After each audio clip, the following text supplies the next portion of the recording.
Badminton Lovers, kembali bersama saya Nurul Hamami dan Smash Gitulah TV. Pekan ini kita ketahui sedang berlangsung kejuaraan dunia bulu tangkis di Copenhagen, Denmark. Dan pada hari ini, hari Rabu, hari ketiga, sejumlah pemain kita juga akan tampil. Ada 10 wakil kita yang akan tampil, termasuk Ahsan Hendra dan juga Fajar Rian yang kita harapkan bisa merebut gelar di kejuaraan ini. Karena memang kita tahu bahwa di 4 nomor lainnya peluang kita boleh dikatakan tidak terlalu besar dibanding di nomor ganda putra. Apalagi kita sudah kehilangan satu tempat di tunggal putra, di mana tidak ada satupun pemain kita yang masih bertahan hingga ke babak 32 besar pada hari ini. Tadi malam satu-satunya yang masih tersisa yakni Chiko Dwi Wardoyo harus mengakui keunggulan pemain India Hayesh Pranoy dengan skor yang cukup jauh 9-21 dan 14-21. Kemudian sebelumnya kita juga sangat boleh dibilang kecewa dan juga saya bilang memprihatinkan kalau di babak pertama Jonathan Christie sudah harus tumbang dan juga harus angkat koper lebih awal. Dia harus mengakui keunggulan pemain Malaysia Lee Zijia, dan memang Lee Zijia juga bukan lawan yang mudah untuk dilewati, dan memang hasilnya ini merupakan kekalahan yang keempat bagi Jonathan Christie dari Lee Zijia, walaupun dia juga sebelumnya pernah 4 kali memenangkan pertandingan melawan Lee Zijia. Kemudian kita juga kehilangan satu pemain kita yang batal tampil, yakni Anthony Sinisuka Ginting, karena pada awal-awal bulan ini Ginting sedang berduka kehilangan atau atas meninggalnya ibunda tercinta, sehingga dia masih suasana duka dan memutuskan untuk mengundurkan diri dari kejuaraan besar seperti ini. Nah, kali ini kita akan mengulas bagaimana peluang Indonesia dan juga bagaimana peluang-peluang di nomor lainnya di kejuaraan di Copenhagen tahun ini. Saat ini saya tidak sendirian, saya bersama dengan juara dunia tunggal putra tahun 95 dan juga semifinalis kejuaraan dunia tahun 97. Dia tidak lain dan tidak bukan adalah Haryanto Arbi. Jangan lupa subscribe di Smash Gitulah TV, share juga ke teman-teman semua. Dan juga saya ditemani oleh, mungkin sudah tidak asing lagi bagi badminton lovers, wajahnya sering tampil di layar televisi maupun di media-media sosial yang lain, pemain Indonesia era 90-an sampai akhir 90-an, dan belakangan lebih aktif memang sebagai host ataupun pembawa acara di kejuaraan-kejuaraan bulu tangkis atau turnamen-turnamen bulu tangkis. Siapa lagi kalau bukan Juni Kartika. Hai, jangan lupa subscribe, like, dan komen Smash Gitulah TV. Nah, kali ini kita tentu akan membicarakan tentang peluang-peluang para pemain Indonesia yang masih bertahan sampai saat ini di nomor yang akan kita bahas satu persatu. Terutama kita akan bahas di nomor tunggal putra dan tunggal putri. Bagaimana Haryanto? Halo. Sehat ya? Sehat. Alhamdulillah. Ya. Haryanto ini sama saya udah lama ya. Udah lama. Jadi sejak saya masih reporter dulu tahun 93, sering main ke Pelatnas, sering meliput di Pelatnas. Masih pelatihnya masih Ko Triaji dan Ko Indra Gunawan. Dua-duanya sudah wafat ya.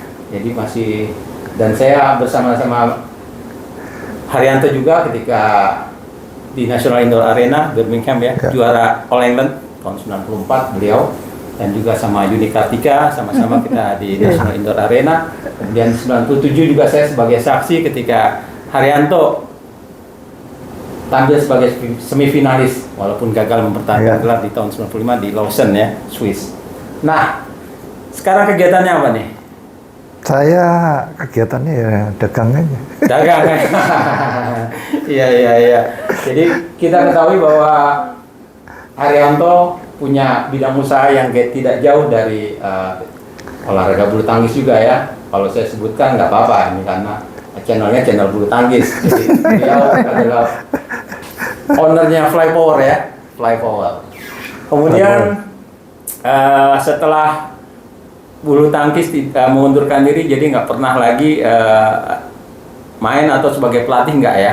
Jadi betul-betul di bisnis ya? Iya, tapi masih tetap berkecimpung karena berapa kali kan ikut diundang jadi audisi, ikut jadi juri audisi ya, Jarum. ya. Ya, jadi Badminton Lovers, kebetulan 2 tamu saya ini adalah pemain atau binaan dari klub PB Jarum di Kudus, dan setiap ada audisi untuk pemain-pemain usia dini, kedua tamu saya ini selalu ada di sana. Jadi mereka ikut memperhatikan, kemudian ikut juga menyeleksi di bawah koordinasi Pung Permadi ya, Pung Permadi, mantan pemain kita, mantan pemain Pernas juga, dan juga Pung pernah menjadi runner-up kejuaraan dunia ya. Nah, kalau Yuni sekarang bagaimana? Pasti masih sibuk ya dengan kegiatan-kegiatan ya, syuting seperti ini ya untuk channel-channel YouTube-nya, kemudian juga di siaran langsung di televisi ya, Yun ya. Iya, betul. Ya. Sekarang sudah berkeluarga dengan putra 3. Iya. 3 ya. Jadi Yuni udah nggak asing lagi lah ya bagi badminton lovers semua di sini. Nah, sekarang kalau kita lihat ya, kita udah nggak punya lagi nih di tunggal putra di Copenhagen setelah semalam Chico, satu-satunya pertahanan tunggal putra kita yang masih ada, juga harus tumbang di tangan Hayes Franoy. Kenapa kira-kira nih? Memang kita cuma ngirim 2 ya. Memang kita sangat sayangkan Jonathan Christie sudah harus tumbang lebih awal. Ya, kalau lihat persaingan di tunggal putra sekarang memang ketat ya. Jadi memang pemain terbaik dari ranking 1 sampai ranking 1 mungkin agak susah dikalahkan ya. Lebih agak susah dikalahkan. Cuma yang di bawahnya ranking 2 sama yang ini kan sudah berimbang semua. Ya. Jadi benar-benar kalau persiapannya bagus baru bisa hasilnya juga bagus. Itu maksudnya pas siap di situ gitu loh. Semua juga kan persiapannya semua, kalau pertandingan kan semua juga mempersiapkan diri kan. Cuma kondisi di lapangan kan kadang berbeda-beda. Beda-beda ya. Memang dari sisi kualitas juga kalau levelnya Jonathan Christie sudah level atas ya. Iyalah. Kalau Chico mungkin masih ada ya, bawah masih, lah ya. Iya, tapi memang ketat sih ya tunggal putra sekarang. Ketat kecuali ya. Ranking 1. Ya, si Victor ya. Victor. Yang lain kan semua saling mengalahkan semua. Mungkin kalau kita merunut ke belakang 4 tahun ke belakang, Victor tuh seperti Kento Momota ya, yang sulit dikalahkan. Tapi sekarang Kento Momota bukan nggak bisa dikalahkan, tapi sulit dikalahkan. Sulit dikalahkan ya. Iya. Gimana cara mengalahkannya tuh? Ya ada 2 sih kalau menurut saya sih ya. Jadi mesti tahan. Kedua, kecepatannya juga harus lebih dari dia. Karena dia jangkauannya itu. Iya, cuma yang sekarang ini tahan nggak dengan main cara gitu loh. Satu mesti lebih cepat dari dia, 2 mesti tahan, bener-bener tahan. Kayak yang kemarin kalau saya amatin kan dia kalah sama si Kun Lafut ya. Itu Kun Lafut kan waktu itu memang kondisinya lebih bagus. Ya. Jadi nggak gampang dimatikan. Dan kelihatannya Victor juga sudah mulai pilih-pilih turnamen ya. Jadi dia nggak nge-push sampai ikut berturut-turut 3 turnamen gitu ya. Mungkin itu salah satu ini juga dia menjaga kebugaran dia, dan juga menjaga supaya dia tekniknya nggak kebaca melawan ya. Enggak sih, kalau kemarin kalau nggak salah karena cedera ya. Cedera ya. Karena dia ada cedera jadi dia milih-milih pertandingan. Kalau dipaksakan kan takutnya tambah parah nih. Nah, kalau di kejuaraan kali ini kira-kira di tunggal putra siapa kans paling besar nih ya? Ya Victor masih Victor ya, masih Victor ya. Saya juga memprediksi memang Victor akan kembali merebut dan mempertahankan gelar yang dia rebut tahun lalu di Tokyo ya. Nah ini kenapa nih kalau Jojo nih kayaknya kalau banyak badminton lovers bilang tampilnya sering angin-anginan gitu. Ya memang masih belum stabil lah. Seperti tadi saya bilang bahwa persaingan di tunggal putra kan ketat. Kalau ikut turnamen juga benar-benar udah siap semuanya. Siap semua ya. Iya.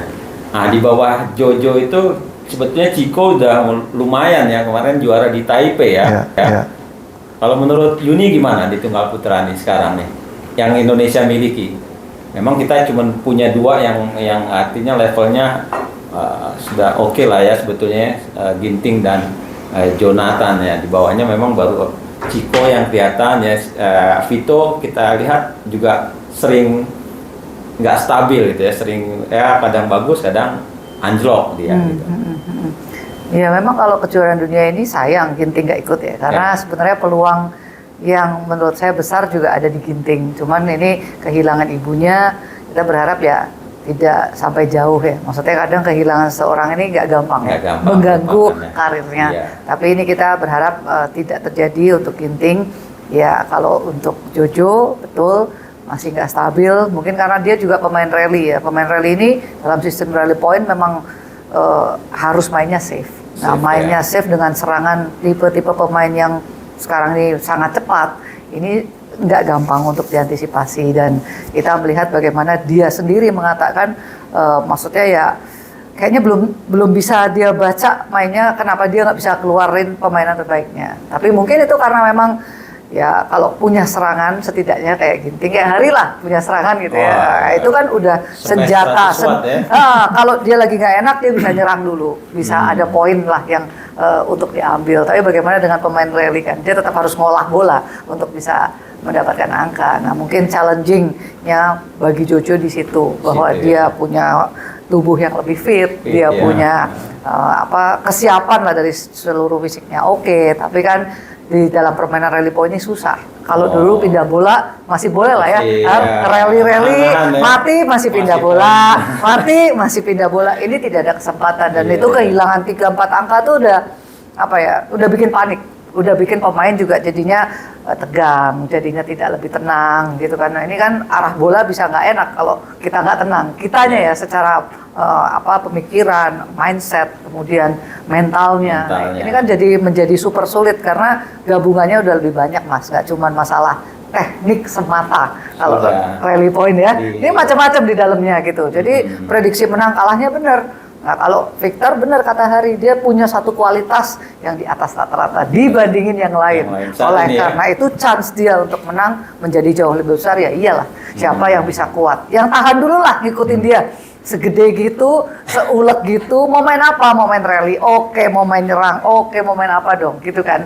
Jadi ya memang kalau sulit dikalahkan betul. Tapi ya kita melihat bahwa pemain sampai pada stages yang bermain enjoy, bermain stabil, ngomongnya gampang, tapi untuk reach ke sana itu, Chico saya melihat malah ada peluang ya, karena dia punya serangan, dia punya modal lah untuk bisa menjadi modal dia untuk kedepannya. Dan kemarin dari 5 tour yang berjalan kan dia yang juara sendiri di Taipei, yang lain hampir tidak ada gelar dari sektor yang lain kecuali tunggal putra justru dari Chico.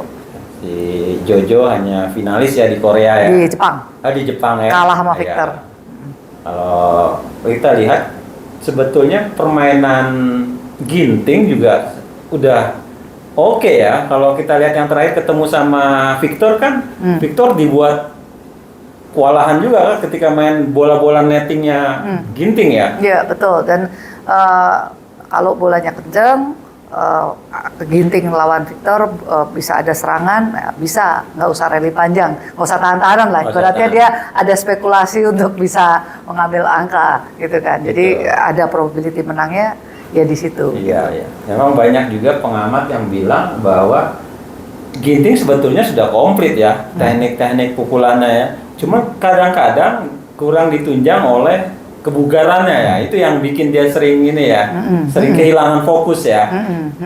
Terutama di partai-partai akhir ya. Kalau partai 1, 2, 3 dia kayaknya masih oke ya. Tapi menjelang ke 4, ke 5 ke sana ini kan makin berat, dan stamina kan ya main gitu kan bensinnya juga harus banyak nih tanya nih yang punya smash kayak gitu kan capek juga, tapi bisa poin lah dari situ gitu ya Har ya.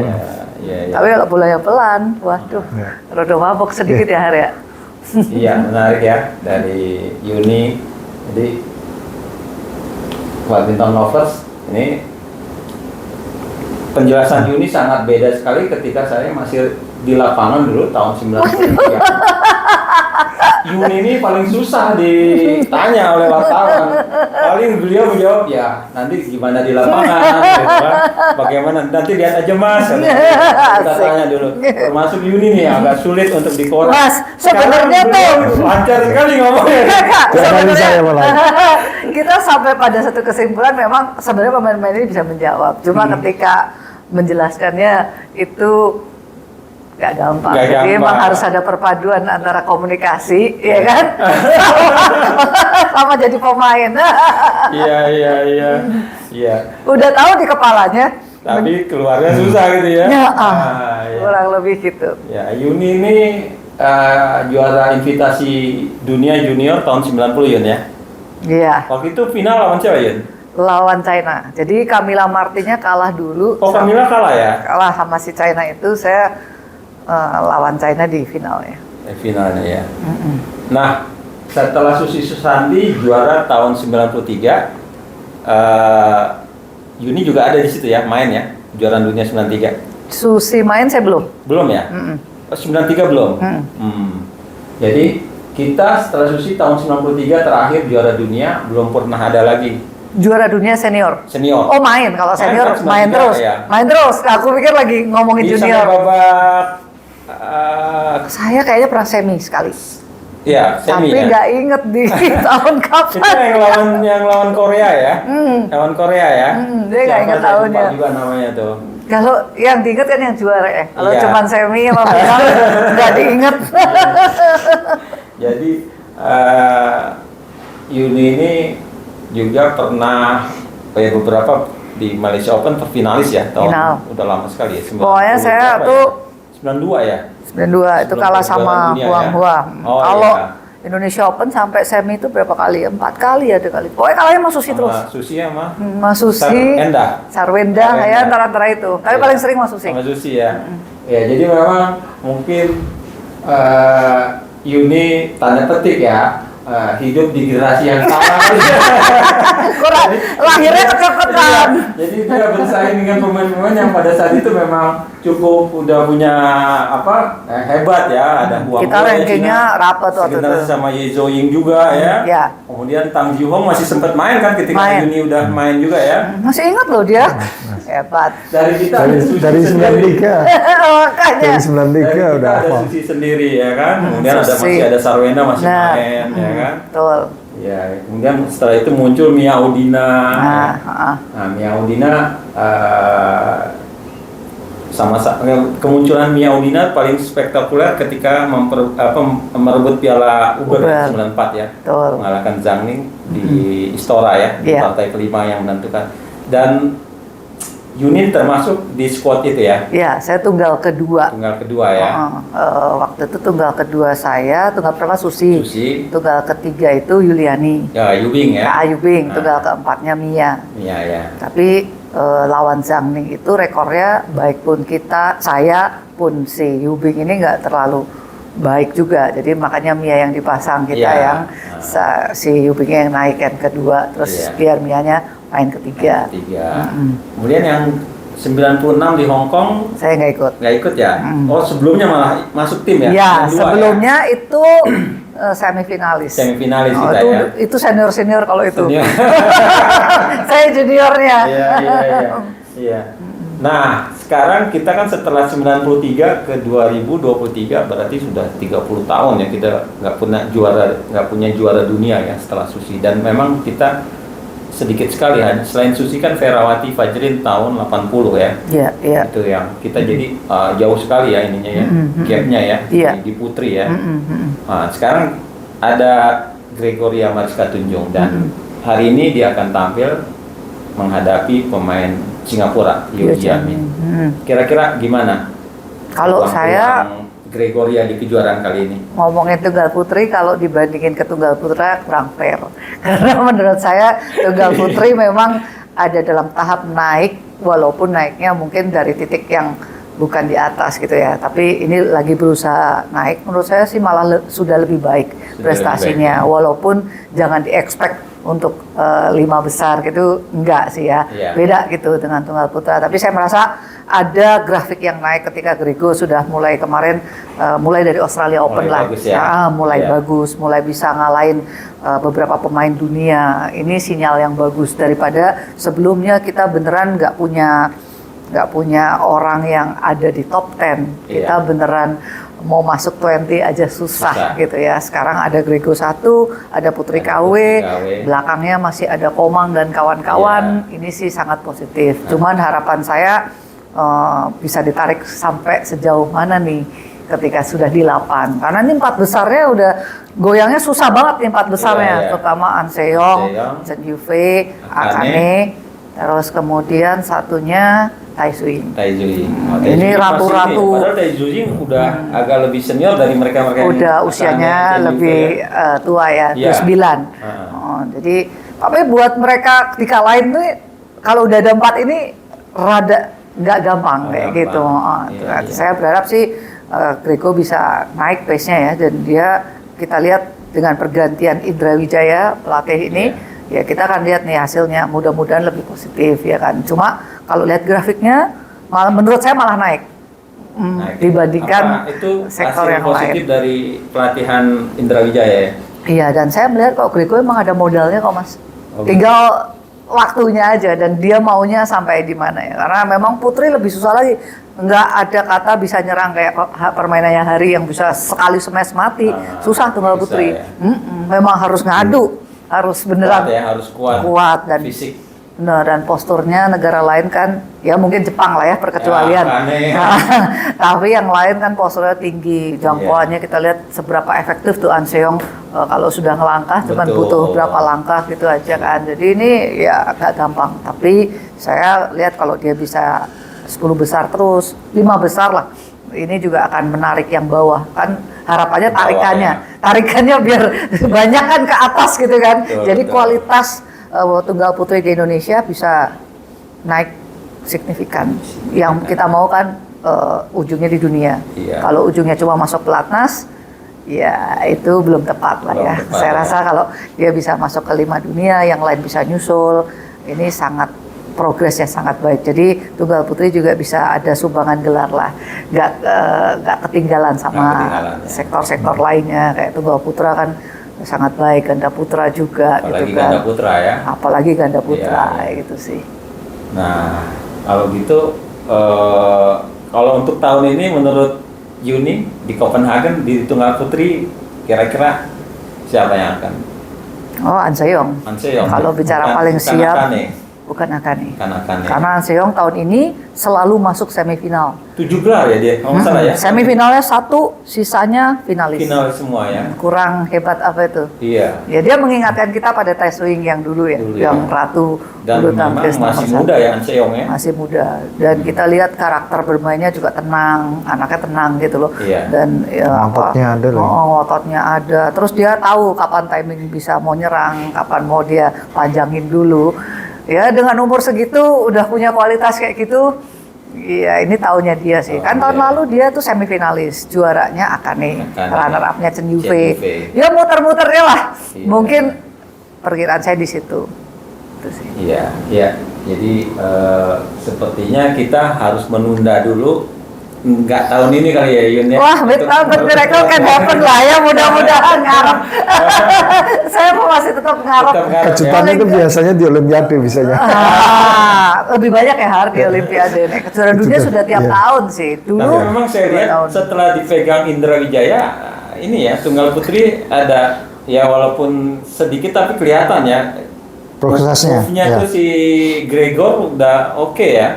Harus dilihat mungkin lebih panjang lah ya, karena ini kan baru handover gitu kan. Tapi kalau aku lihat sih saya tunggal keduanya si Putri KW udah mulai kelihatan gitu.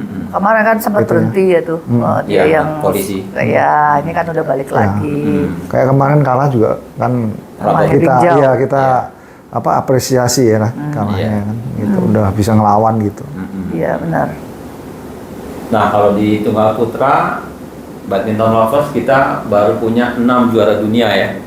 Tahun 80 Rudi Hartono, 83 Icuk Sugiarto, kemudian 93 Joko, 95 Hendrawan 91. 2001 Hendrawan. Oh 2001 ya. 95 dulu. Hari dulu 95, kemudian Hendrawan 2001, ditutup 2005 Taufik ya. Taufik Hidayat. Sampai sekarang belum ada lagi. 6 ya. Emang nggak hafal kita.